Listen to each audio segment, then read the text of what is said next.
Hi everyone, I have a 2009 Dodge Journey.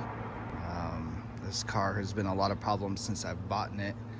A lot of it stemming from a lot of weird electrical issues, from going through batteries really fast, just the stereo resetting constantly, the car acting like it was losing connection, and just it wouldn't start, acted like a dead battery was fine.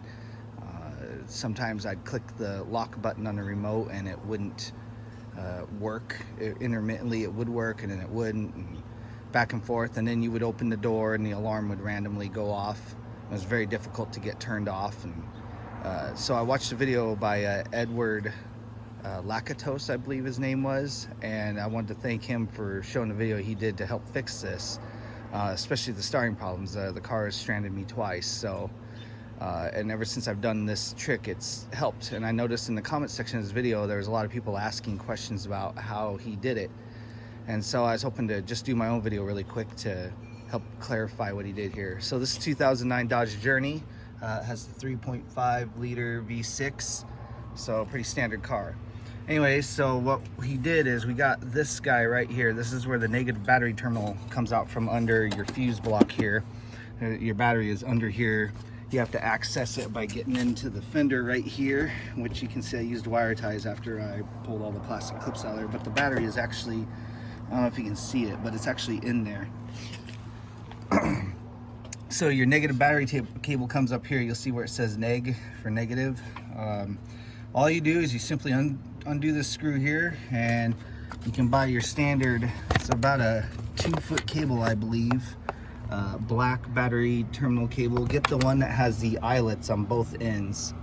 And so the problem that I noticed on the other video, it was kind of dark and hard to see, but I'm just hoping to give you another angle with some different lighting so you can see what he was talking about.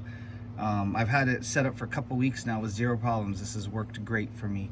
So all you do is you undo this screw here and slide this part here off. And there's actually already a little notch in this thing that you can slide the eyelet into, and then you just slide this whole thing back on, crank it down. Be sure you get that on nice and tight. You don't want any loose connections.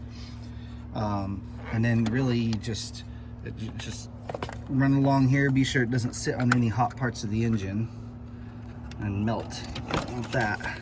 But see, the cable just follows, and then this little bracket right here, let me get to where you can see this bracket right here.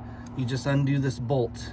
It's really simple. Undo this one bolt, slide the bolt, the eyelet of the cable on there, and screw it back down, and that will give you an extra ground cable that allows the car to get that electrical draw to crank over the starter. It gives you a nice solid connection.